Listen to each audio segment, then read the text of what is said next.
সানিক আমাদের দেখাচ্ছিলেন নব তৃণমূলের ২১শে জুলাই শহীদ স্মরণ। ৪ জন শহীদের পরিবার এসেছেন, তাদের সম্মানিত করা হয়েছে।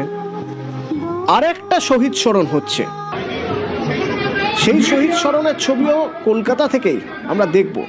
তবে এই শহীদ স্মরণে আপনাদের বলছিলাম যে এই নব তৃণমূলের শহীদ স্মরণে মঞ্চে যাদের দেখা যাচ্ছে তারাই একসময় মমতা বন্দ্যোপাধ্যায়ের সঙ্গে এক মঞ্চে থেকে শহীদ স্মরণ করতেন। তারা আজ কি বলছেন?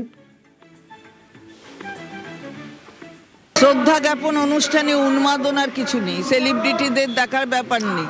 উন্মাদনা কি? সেটা যারা করেছেন তারই তো বিরোধিতা আমরা করে আজকে বলছি যে আমাদের শ্রদ্ধা জ্ঞাপন অনুষ্ঠানে কোনো সেলিব্রিটি থাকবে না।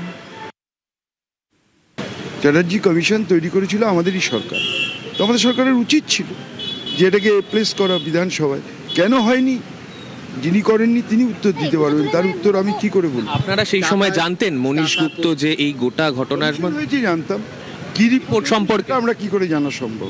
একটা জিনিস আমাদের মনে করতে হবে যে আমাকে তৃণমূল কংগ্রেসকে বাঁচাবার জন্যই আমরা লড়াই করছি। আমরা যারা সবাই একত্রিত হয়েছি দেখুন, তাদের ভাবতে হবে এতগুলো সাংসদ কেন ছেড়ে গেলেন, এতগুলো বিধায়ক কেন ছেড়ে গেলেন, এতগুলো কাউন্সিলর কেন চলে এলেন। তাহলে বুঝতে হবে যে এটাই প্রকৃত তৃণমূল কংগ্রেস।